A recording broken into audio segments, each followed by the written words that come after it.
Mr. Walker, this is my eldest daughter, Natalie. Tom came closer and introduced the man beside him. James Walker looked at her. With his hands behind his back, he laughed until wrinkles appeared at the corners of his eyes. Mr. Davidson, you are so lucky. Both of your daughters are beautiful. I'm envious. You're too kind. On the other side of the room, Cheryl overheard Mr. Walker and quickly pulled Nick aside. I'm not as beautiful as Natalie. I know I can't be compared to her. Natalie looked at her father's expression, which was now as calm as a spring breeze, and got a bad feeling in her stomach. She could tell that he was up to no good. I only have 2 daughters. Tom coughed. Now that my youngest has found happiness, it's time to worry about her sister's future. He turned and nodded to Natalie. Natalie, talk to Mr. Walker, please. His fatherly expression made her feel nauseous. She finally understood why he had made her come back.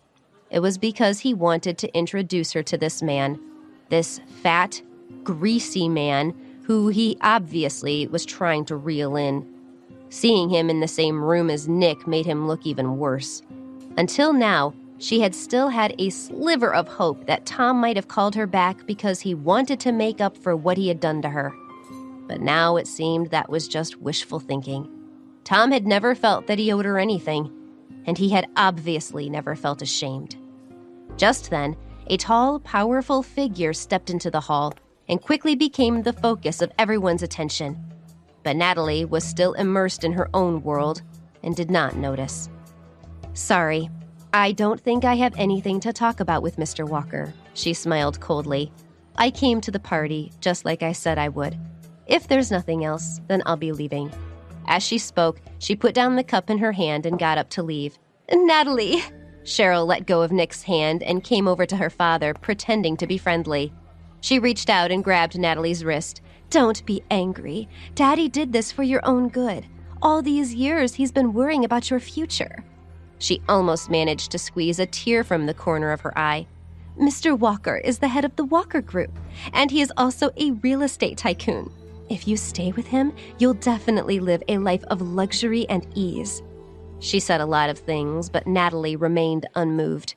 She raised her hand to shake off her sister's words with a frown. You make him sound like a catch. Why don't you marry him? What are you saying? Cheryl immediately bit her lip. I already have Nick. How could I marry anyone else? Natalie, Tom snapped when he heard. How can you say that? Her stepmother, Rosemary, had come over and was frowning as well. With an expression filled with heartache, she said, Cheryl respects you so much, and you speak to her like this. Respect? She felt like laughing. You use words like that to deceive ignorant people, not me. Don't expect me to play along with it. Don't insult me. They were so absorbed in their conversation that none of them noticed that behind them, a tall figure had raised his head and caught sight of her. Mr. Walker, you don't know the whole story. Natalie crossed her arms and turned to look at him. Although I am the eldest daughter of this family, I've been exiled abroad for 5 years. My status in this family is somewhere below the maids. You won't get even the slightest benefit from me. So you might as well choose my younger sister. She's been spoiled and doted on all her life, unlike me. I also have a child, and everyone in Seattle knows about it. If you marry me, you'll only be insulting yourself. Natalie's words were decisive because she didn't have as many scruples as Tom. Since she wanted to cut off this relationship, why not do it cleanly? The moment she finished speaking, everyone's expressions changed. Tom and Rosemary's faces were filled with fear and awkwardness from having their lies exposed. The gathered guests all started to feel sorry for Natalie. I didn't know they treated her like that. How could he do that? After all, she's his daughter, his own flesh and blood. As a father, how could he be so heartless? Mr. Davidson. Mr. Walker couldn't hold in his anger any longer. He looked at Tom and said with a forced smile, You didn't tell me she had a child. How could I possibly lie to you, Mr. Walker? Tom was so anxious that he wanted to explain, but the truth had already come out.